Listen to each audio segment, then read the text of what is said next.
બંને અદ્રશ્ય છે, પરંતુ બંને તેટલા જ તાકાતવર છે કે અશક્યને પણ શક્ય બનાવી શકીએ છીએ. તો ચાલો આપણે પણ પ્રાર્થના કરીએ. બે ઘડી ભગવાનની યાદ કરી લઈએ. પ્રાર્થનાના શબ્દો છે ઓમ તત્સત.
તો સાહિત્ય એટલે કોઈ પણ વિષય, વિદ્યા, કલા, વિજ્ઞાન વગેરેના વિષયમાં લખાય કે છપાયેલ સામગ્રી, લોકોના વિચાર, ભાવના, કાર્યજ્ઞાન વગેરેની ભાષામાં સંકળાયેલી પ્રવૃત્તિ, જેને આપણે સાહિત્ય કહીએ છીએ.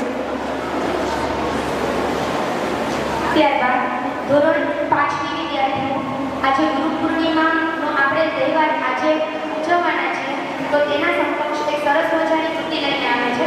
તેમના માટે જોરદાર તાળીઓ.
શ્રીમતી શાંતાબેન હરિભાઈ ગજેરા કેમ્પસમાં સ્કૂલ વિભાગના તમામ બાળકો માટે સ્કૂલ વિભાગમાંથી ગુરુ પૂર્ણિમા પાવન પર્વ ઉજવણી થઈ રહી છે, ત્યારે સુપરવાઇઝર શ્રી પ્રિન્સિપાલ શ્રી, તમામ ગુરુજન્ય શિક્ષકગણ તેમજ મારા વાલા વિદ્યાર્થી મિત્રો, આપણે સૌ આજે ગુરુ પૂર્ણિમાની ઉજવણી કરવા જઈ રહ્યા છીએ, ત્યારે આપ સૌને ગુરુ પૂર્ણિમા વિશે આમ તો આપણે બધા જાણતા જોઈએ છીએ, પરંતુ ગુરુ કોને કહેવાય, ગુરુનું જીવનમાં મહત્વ શું છે એ આપણે જાણવું ખૂબ જ મહત્વનું છે. આજે ગુરુ જે પહેલા પુરાણોમાં ગુરુનું મહત્વ શિષ્ય જાણતા હતા, તે અત્યારે ધીમે ધીમે ઓછું થતું રહ્યું છે, ત્યારે મારે આપ સૌને એ જણાવવું છે કે ગુરુ શબ્દનો અર્થ એ અજ્ઞાન અંધકારમાંથી પ્રકાશ તરફ, જ્ઞાન તરફ લઈ જનાર એવા ગુરુ કે જે આપણા જીવનમાં એક પ્રકાશ ફેલાવી અને ઉજ્જવળ જીવન બનાવે છે. તો જે ગુરુ, પ્રથમ ગુરુ કોને કહેવાય? તો આપણે જન્મ આપનાર અને આપણે સંસ્કાર આપનાર આપણા માતા પિતા, તે આપણા પ્રથમ ગુરુ છે.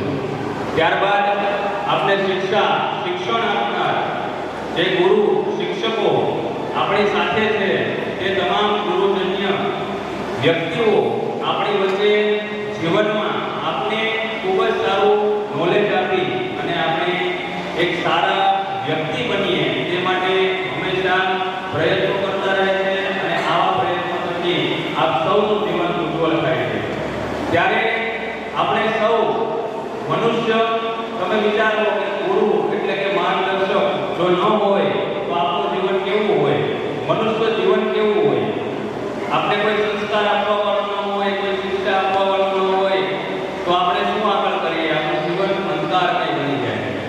એવા આપણા સૌ ગુરુ જે આપણે કોઈ ને કોઈ વસ્તુ શીખવતા હોય છે, તેવા તમામ ગુરુને આ ગુરુ પૂર્ણિમાના દિવસે આપણે વંદન કરવાનું અને આપણી જે ભાવનાઓ છે, જેમનો આદર છે, એ વ્યક્ત કરવાનો દિવસ એટલે ગુરુ પૂર્ણિમા દિવસ. ગુરુ પૂર્ણિમા દિવસ મહર્ષિ વેદવ્યાસનો જન્મ દિવસ હતો.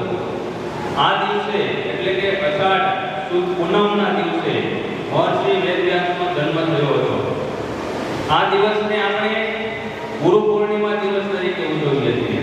ગુરુ પૂર્ણિમાના દિવસે શિષ્ય પોતાના ગુરુને દીક્ષા આપે છે, પોતાના ગુરુને જે એમણે પોતાના જાતને ઘસી અને જે શિક્ષા આપી હોય તેવી જે ભાવના અંદર આપણા શિષ્યો, આપણે જે શિષ્યો છીએ કે આપણા જીવનમાં જેમણે કંઈક શીખવું છે નવું, જેમને આપણે સન્માન આપીએ, માન આપીએ, તેમની પૂજા કરીએ અને દર્શન કરીએ.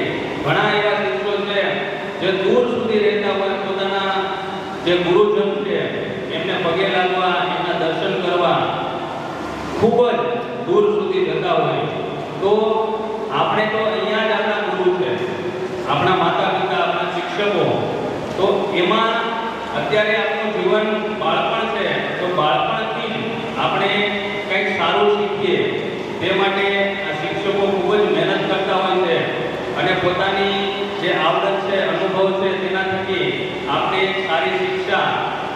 સારું કર્તવ્ય નિભાવે છે અને શિક્ષારૂપી શિક્ષણ આપી આપ સૌને શ્રેષ્ઠ નાગરિક બનાવવાના પ્રયત્ન કરે છે.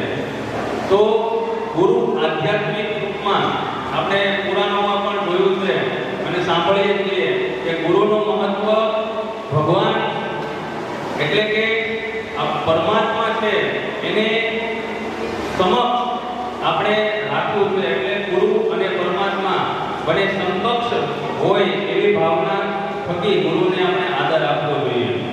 ગુરુનું જ્યારે નામ આવે ત્યારે આપણે જે શ્લોક ગાઈએ છીએ, ગુરુ બ્રહ્મા ગુરુ વિષ્ણુ ગુરુ દેવ મહેશ્વર, ગુરુ પરબ્રહ્મ ગુરુદેવ મહેશ્વર, તસ્મૈ શ્રી ગુરુવે નમઃ. એટલે કે ગુરુ બ્રહ્મા છે, ગુરુ વિષ્ણુ છે અને ગુરુ મહેશ છે. એટલે કે ત્રિદેવ જે છે એ ત્રણેય ગુરુ સમાન છે. અને આપણા જે અત્યારે આપણે ગુરુ ધારણ કરીએ છીએ તેને આપણે ભગવાનનો દરજ્જો આપવો જોઈએ, તો આપણે એમની પાસેથી સારી શિક્ષા મેળવી શકીએ.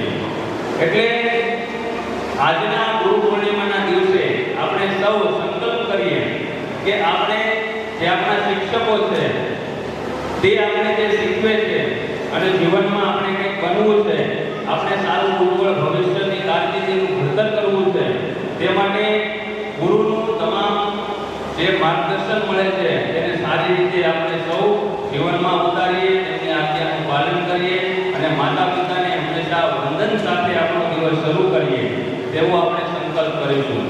જ્યારે ગુરુ શિષ્યની વાત આવે તો એકલવ્ય અને એકલવ્યના ગુરુ ખબર છે કોણ હતા? દ્રોણાચાર્ય. તો એકલવ્ય અને દ્રોણાચાર્ય ગુરુ અને શિષ્યની વાત કરીએ તો જ્યારે એકલવ્યએ ખાલી ગુરુની મૂર્તિ બનાવીને તેમની સામે તેમને પ્રેક્ટિસ કરી અને ધનુર્ધારી પ્રખર ધનુર્ધારી બન્યા હતા, ત્યારે ગુરુને પણ એમને વિચારતા કરી દીધા હતા કે મેં આવું કંઈ શીખવું નથી, તેમ છતાં અને કેમ આટલું બધું આવ્યું. એ બધા નિષ્ઠા અને પ્રામાણિકતાના ગુણ છે. એનું નામ ઇતિહાસમાં લખાય. શા માટે એ પણ આપણે જાણવું જરૂરી છે. તો જ્યારે એકલવ્યને કહેવામાં આવ્યું કે મને જ્યારે એના ગુરુએ દીક્ષા આપી હોય ને તો તમારે એટલે કે ગુરુ દક્ષિણા આપવાની હોય. ખ્યાલ છે સૌને? જ્યારે કોઈ પાસેથી આપણે ગુરુ પાસેથી શિક્ષા લઈએ તો દક્ષિણા આપવાની હોય. તેમણે દ્રોણાચાર્યએ દક્ષિણામાં તેમનો અંગૂઠો માંગ્યો. અંગૂઠો માંગે એટલે તેમણે જે વિદ્યા એમને જે પ્રિય હતું કે હું પ્રખર અને શ્રેષ્ઠ ધનુર્ધારી બનું, તો એ અંગૂઠો આપવાની સાથે જે શૂન્ય થઈ જાય, તેમ છતાં પણ તેમણે એક મિનિટ એક ક્ષણ પણ વિચાર કર્યા વગર એમનો અંગૂઠો આપી દીધો. અંગૂઠો કાપીને એમના ચરણોમાં ધરી દીધો. આવા શિષ્યો કેવું મહાન એમનું બલિદાન વિચાર કરો. તો અત્યારે તો તમારી પાસે કોઈ શિક્ષકો કંઈ માગતા નથી, આપણે કાંઈ અંગૂઠા આપવાના નથી, આપણે તો ફક્ત એમની આજ્ઞાનું પાલન કરવાનું છે. તો તમામ વિદ્યાર્થીઓ આવા ગુરુજન્ય શિક્ષકો જે ખૂબ જ આપણી પાછળ મહેનત કરી રહ્યા છે તેમને ખૂબ જ માન સન્માનપૂર્વક એમનો આદર કરતા શીખીએ, એમની વાત માનીએ, આપણે પણ જીવનમાં આગળ વધવા માટે મહેનત કરીએ અને ખૂબ જ સારી રીતે આપણું પોતાનું જીવન છે એ જીવવા માટે કાબેલિયત હાંસલ કરીએ. તો આવા તમામ ગુરુવર્ય શિક્ષકો અને આપ સૌ વાલા વિદ્યાર્થીઓને આજના જે ઉજવણી થઈ રહી છે ગુરુ પૂર્ણિમાની, એ દિવસની ખૂબ ખૂબ શુભકામના પાઠવું છું. સાથે સાથે સંસ્થાના પ્રમુખ શ્રી વસંતભાઈ ગજેરા વતી પણ આપ સૌને ગુરુ પૂર્ણિમાની ખૂબ ખૂબ શુભકામનાઓ. તેમજ આજે સાહિત્ય અને કલા સ્પર્ધાનું પણ ખૂબ સુંદર આયોજન કરવામાં આવ્યું છે, તે બદલ સ્ટાફ અને સ્ટુડન્ટને ખૂબ ખૂબ અભિનંદન. Thank you.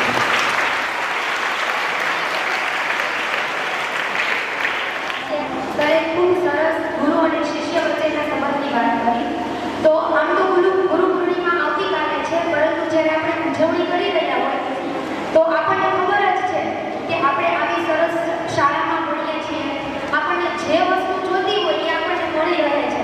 અને એ આપણા માટે તો સૌથી મોટા ગુરુ તો આપણા મેઘાણી સાહેબ જ છે કે આપણને જ્યારે પણ જે પણ વસ્તુ જોતી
આ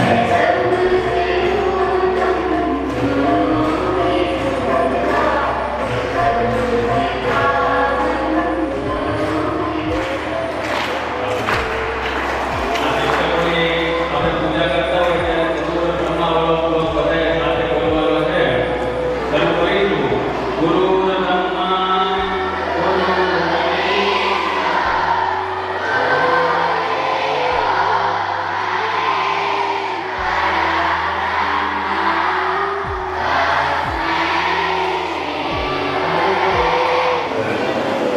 અહીંયા ગુરુઓનું સ્વાગત થઈ રહ્યું છે.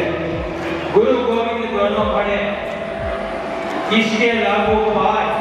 આપણી સામે ગુરુ અને ગોવિંદ બે આમાં હોય તો આપણે પગે કોને લાગશું? પ્રથમ વખત આપણે પ્રથમ વખત પગે આપણા ગુરુને લાગશું. જે આ શિક્ષકો પોતે શિક્ષક છે પણ તમને પાછળ વિદ્યાર્થીઓ અવાજ બંધ કરશે.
શીઘ્ર વક્તૃત્વની અંદર જે વિદ્યાર્થીએ ભાગ લીધો છે આની તૈયારી કરવાની છે. હવે તો શીઘ્ર વક્તૃત્વ એટલે તો શું?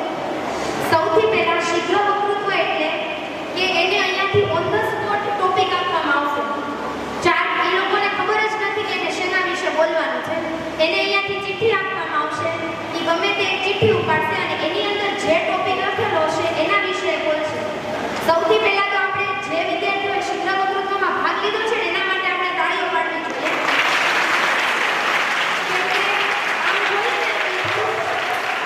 આમ જોઈએ ને તો અઘરું કહેવાય. કેમ કે વિદ્યાર્થીઓ બધા માટે અઘરું જ છે. માઇકમાં બોલવું ને સૌથી મોટામાં મોટી આમ કહેવાય ને કે અઘરી વસ્તુ છે. બધાને એમ થાય કે એમાં શું, પણ એ આપણને લાગે, આપણે એકવાર બોલીએ તો આપણને ખબર પડે કે કેટલી અઘરી વસ્તુ છે. તો વક્તૃત્વ માટે તો બધા વિદ્યાર્થીઓ તૈયારી કરીને આવેલા છે, પણ જે શીઘ્ર વક્તૃત્વ છે, શીઘ્ર એટલે ઝડપ, ઓન ધ સ્પોટ વિદ્યાર્થીઓ બોલશે. તો એ થોડું ઘણું જે પણ કાંઈ બોલે એ આપણા માટે બેસ્ટ લાગવું જોઈએ. તો આપણે બધા વિદ્યાર્થીઓ માટે એકવાર હજી એકવાર જોરદાર તાળીઓ. સૌથી પહેલા કાગળિયા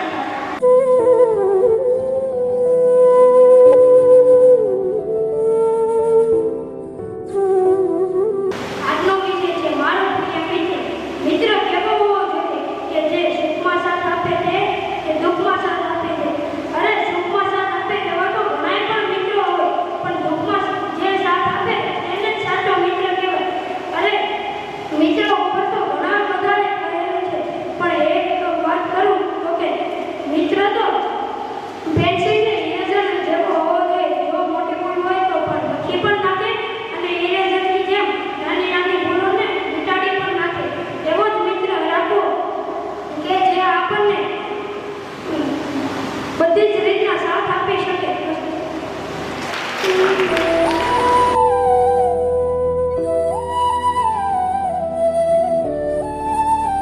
છે મારી પ્રિય શાળા. મારી શાળા છે એમાં રમત, જ્ઞાન, પછી ગમે તેવી રમત અને સાથે જ્ઞાન હોવું જોઈએ. અસ્તુ.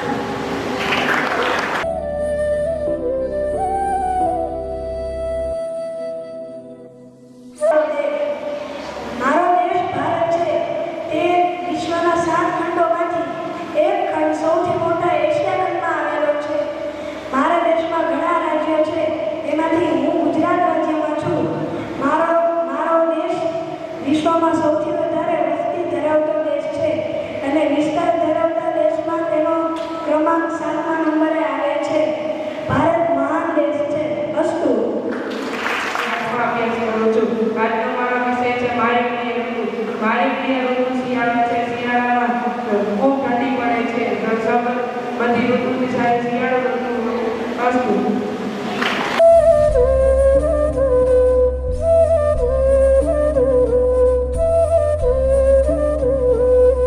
હું ધોરણ 4 એમાં અભ્યાસ કરું છું. મારો ટોપિક છે મારું પ્રિય પક્ષી. મારું પ્રિય પક્ષી મોર છે. મોર આપણું રાષ્ટ્રીય પ્રાણી છે. મોરને અલગ અલગ રંગબેરંગી પીંછા હોય છે. મોર તે વધારે ઉડી શકતું નથી, કારણ કે તેના પંખોમાં એટલો વજન હોય છે કે તે દોરા પર ઉડી નથી શકતું. મોર એક એવું પક્ષી છે જેને સૌથી વધારેમાં વધારે પીંછા હોય છે. અસ્તુ. ધોરણ 6 માં અભ્યાસ કરું છું. આજે હું તમને સરદાર વલ્લભભાઈ પટેલ વિશે કહેવાનું. સરદાર વલ્લભભાઈ પટેલનો જન્મ 13 ઓક્ટોબર 1875 થયો હતો. તેમનું પૂરું નામ વલ્લભભાઈ ઝવેરભાઈ પટેલ હતું. તેમને 2 સંતાનો હતા. તેમની પત્નીનું નામ ઝવેરબા હતું. તેમની શિક્ષા મુખ્ય સ્વ અભ્યાસથી થયેલી. તેઓ એક વકીલ હતા. ગાંધીજીના કામ અને વિચારધારા પર તે ઘણા પ્રભાવિત થયા. તે લોખંડી પુરુષ તરીકે પણ ઓળખવામાં આવે છે. તે ગુજરાતના ખેડા, બોરસદ અને બારડોલી ગામમાં ખેડૂતોને સંગઠિત કરી અંગ્રેજોના અત્યાચાર સામે સત્યાગ્રહો કર્યા હતા. આ ભૂમિકાના લીધે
બધા જ ભક્તજનો શિવ મંદિરે જાય છે તથા શિવ મંદિરે ભાગની પ્રસાદી હોય છે. મહાશિવરાત્રિ એ શિવરાત્રિમાં સૌથી શ્રેષ્ઠ માનવામાં આવે છે. શ્રાવણ મહિનામાં જે એક શિવરાત્રિ આવે છે તેનું પણ ખૂબ જ મહત્વ રહેલું છે. એક મહિનામાં કુલ 12 શિવરાત્રિ આવે છે. શિવરાત્રિની તિથિ વધ 13 હોય છે. અસ્તુ. શિવરાત્રિ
કે દુર્ગા તરફ ઓળખવામાં આવે છે.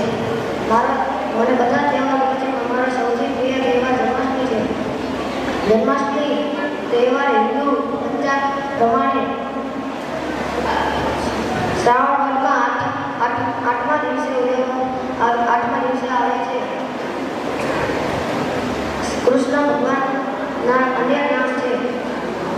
કૃષ્ણ છે, કાનો કહે છે, કોઈ કાનો, કોઈ રણછોડરાય, કોઈ કેશવ કહે છે, કોઈ નંદરાજ કહે છે, કોઈ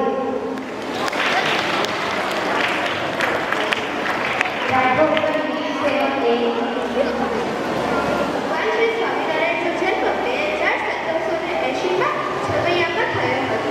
તેમની માતાનું નામ ભક્તિ માતા અને પિતાનું નામ ધર્મદેવ હતું. તેમની માતા તેમને ત્યારથી ઘનશ્યામ કહીને બોલાવતા હતા. તેમની પિતાની ઈચ્છા એવી હતી કે તેમના પુત્રનું નામ કોઈ સારા જ્યોતિષ પાડે.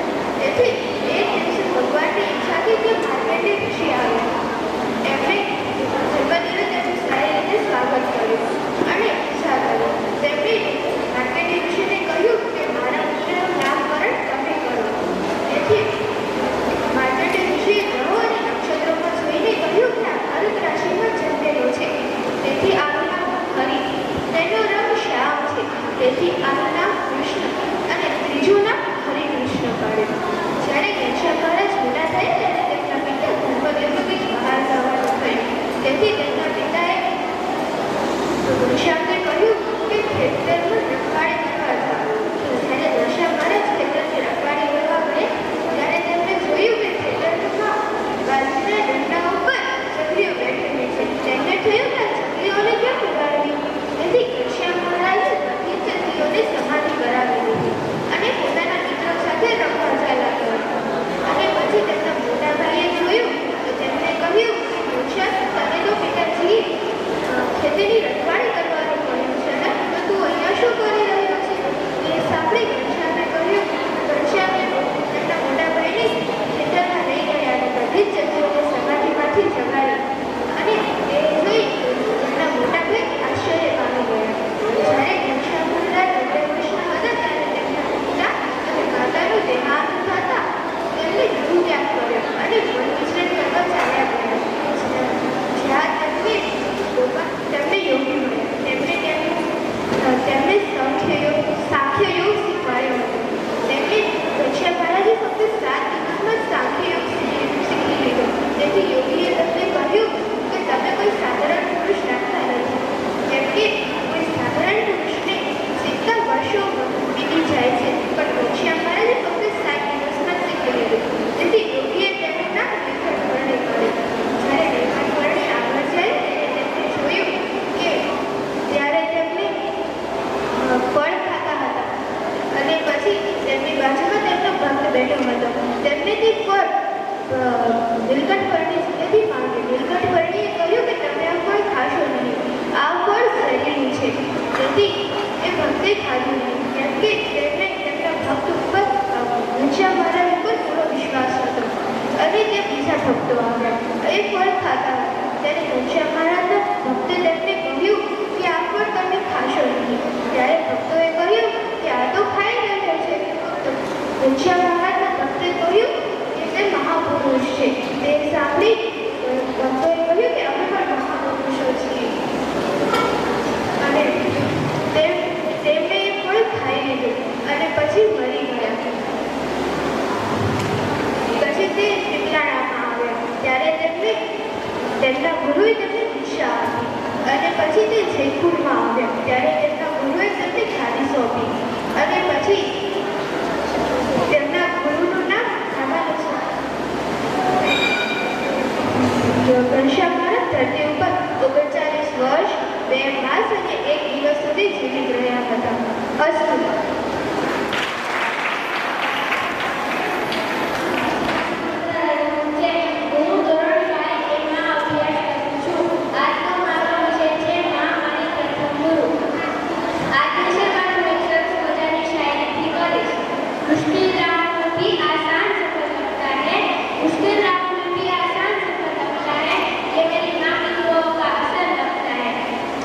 આજે હું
રજૂ થઈ રહી છે એ નિહાળવાની છે. આપણે બોલી નથી શકતા, પણ અહીંયા આવી જે વિદ્યાર્થીઓ બોલે છે એ જ્યારે પોતાની રજૂઆત અહીંથી પૂરી કરે છે ત્યારે આપણે એના માટે તાળીઓ વગાડવાની હોય છે. એ બોલીને જાય પછી વચ્ચે વિદ્યાર્થીઓ વ્યવસ્થિત રીતે બેસી જાઓ, વ્યવસ્થિત રીતે કમર ત્યાં વ્યવસ્થિત કટાર બેસી જાઓ. બધાના મુખારવિંદ છે ને સ્ટેજ તરફ રાખો. વ્યવસ્થિત રીતે તમારા માટે સરસ મજાની આ રીતે પંખાની પણ વ્યવસ્થા કરેલી છે. વ્યવસ્થિત રીતે બેસી જાઓ. સરસ મજાનો વિદ્યાર્થી હમણાં અહીંથી વાત કરી મા વિશેની. મોઢે મોઢે માં ત્યાં આજે નાનપણ સાંભળ્યા મોટો બધાની મજા આવે મને પડવી લાગે કાગડા. એ મા વિશેની પંક્તિથી સરસ મજાની રજૂ થઈ. વિદ્યાર્થીઓ અહીંયા જે વક્તવ્ય રજૂ થાય છે એમાં કઈક તથ્ય છે. સાહિત્ય એ તમે માનો છો ને એટલું સહેલું નથી. અહીંયા આવીને જે વિદ્યાર્થીઓ બોલી જાય છે એ વિદ્યાર્થીઓ અહીંયા આવી મારી માઇક પકડી ઉભા રહે છે તો પણ ધન્યવાદને પાત્ર છે. ત્યારે અહીંથી સરસ મજાની વાત વિદ્યાર્થીઓ જે કરી રહ્યા છે. અહીંયા ગુરુ પૂર્ણિમા મહોત્સવ સાથે સાથે સાહિત્ય પણ ચાલુ છે. ત્યારે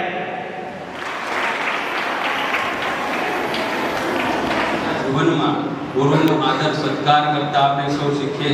આપણે જે પણ વ્યક્તિ જીવનમાં કંઈક નવું શીખવે છે, સારું શીખવે છે, જે માર્ગદર્શન આપે છે તે આપણા ગુરુને આપણે આજીવન ક્યારે પણ ન ભૂલીએ અને તેમના જે માર્ગદર્શનથી આપણા જીવનમાં પરિવર્તન આવે છે. આપણું જીવન એક શ્રેષ્ઠ જીવન બને છે, ઉજ્જવળ કારકિર્દી ઘડતર થશે આપ સૌનું. આપ સૌ અત્યારે બાળકો છો, નાની ઉંમર છે તમારી, ત્યારથી જ જો સાચું માર્ગદર્શન આપને મળી જાય તો ખૂબ જ આગળ વધી શકીએ છીએ. જ્યારે પણ કોઈ એવી વિકટ પરિસ્થિતિ આવે, એવી કોઈ સ્થિતિ આવે ત્યારે આપને માર્ગદર્શન માંડો અને આવડત જેમની પાસે છે એની પાસેથી આપને કંઈક માર્ગદર્શન મળે તો આપણે ઝડપથી એ પરિસ્થિતિમાંથી બહાર આવી શકીએ. તો ગુરુ એ ભગવાન ગુરુ વિષ્ણુ ગુરુદેવો મહેશ્વરા. એ શ્લોકથી શું આપણે શીખીએ? જે ગુરુદેવ છે એટલે કે બ્રહ્મા વિષ્ણુ મહેશ આપને જ્ઞાન આપે છે અને એ ગુરુ એક નિમિત્ત અનુભવ છે અને તેમની પાસે જે જ્ઞાન છે એ વધારે સારી રીતે આપણે સમજાવી શકીએ, આપણે સારી રીતે શીખી શકીએ. જે નમે તે સૌને ગમે એ વાક્ય પણ આપ સૌ સારી રીતે જાણો છો.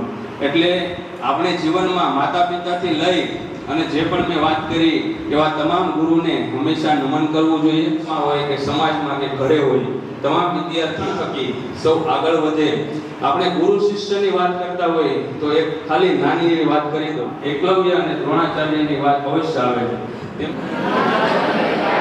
ધનુર્વિદ્યા એવી એમની પાસે શક્તિ આવી અને એ શક્તિનું ફક્ત એ જે શિક્ષાની આપણે જે દીક્ષાંત સમારોહનું આયોજન કરીએ છીએ, જે તમને શિક્ષા આપી હોય એના ગુરુને આપણે દક્ષિણા આપતા હોય ને, તો દક્ષિણામાં દ્રોણાચાર્યએ અંગૂઠો માગી લીધો અને એક પણ ક્ષણ વિચાર કર્યા વગર અંગૂઠો દાનમાં આપી દીધો, અંગૂઠો દીક્ષામાં આપી દીધો.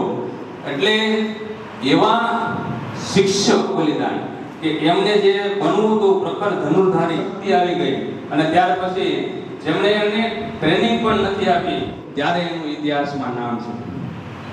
આવા શિષ્યોનું હંમેશા માન સન્માન થાય છે અને ઇતિહાસ પણ યાદ રાખે છે. તો આપણે કોઈ અંગૂઠા તો માગવાના નથી. શિક્ષકો માગશે? હમણાં જ મેં કીધું આગળ વધે, સારી ટકાવારી લાવે, સારી શિસ્તમાં રહે, બસ એટલી જ શિક્ષકોની અપેક્ષા હોય અને એ અપેક્ષામાં આપણે ખરા ઉતરીએ, પોતાના જીવન માટે કંઈક સારું શીખીએ અને ખૂબ આગળ વધતા રહીએ એવી આશા સાથે આ ગુરુ પૂર્ણિમાના દિવસની આપ સૌને, સ્ટાફ અને સ્ટુડન્ટને સંસ્થા વતી, સંસ્થાના પ્રમુખ શ્રી વસંતભાઈ ગજેરા વતી આપ સૌને ખૂબ ખૂબ અભિનંદન અને શુભેચ્છા.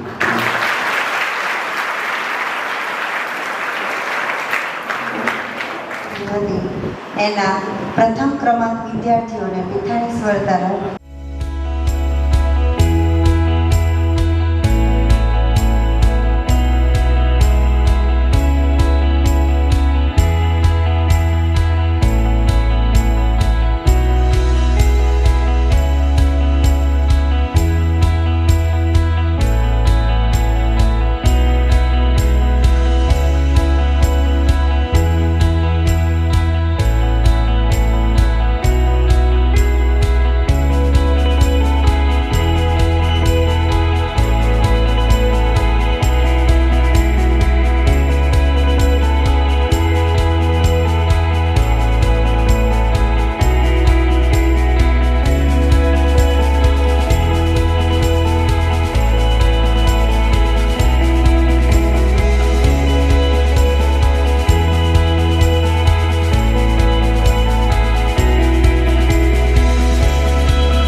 કહેવાય ને કે અજ્ઞાન રૂપી અંધકારને દૂર કરી જ્ઞાન રૂપી પ્રકાશ ફેલાવનાર જો કોઈ ઉમદા ચરિત્રવાન વ્યક્તિ હોય ને તો એ માત્ર ગુરુ જ છે.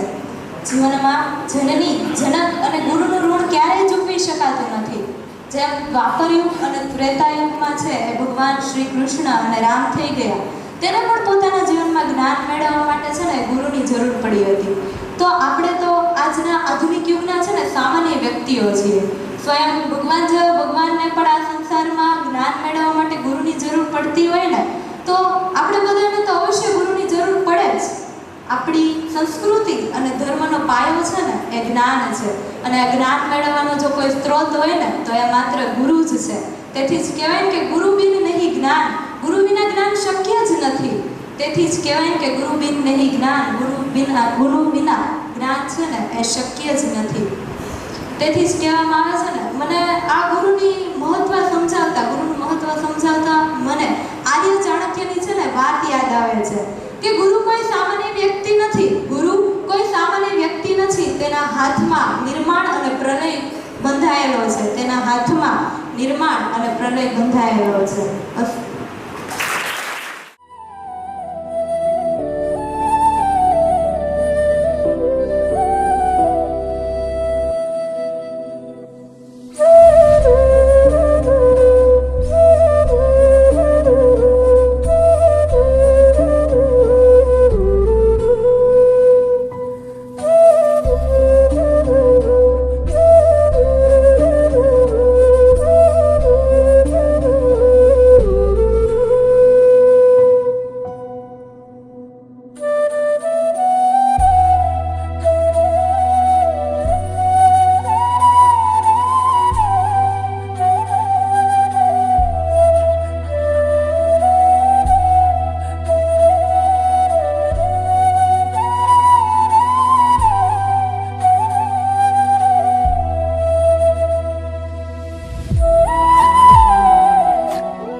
પછી જેવો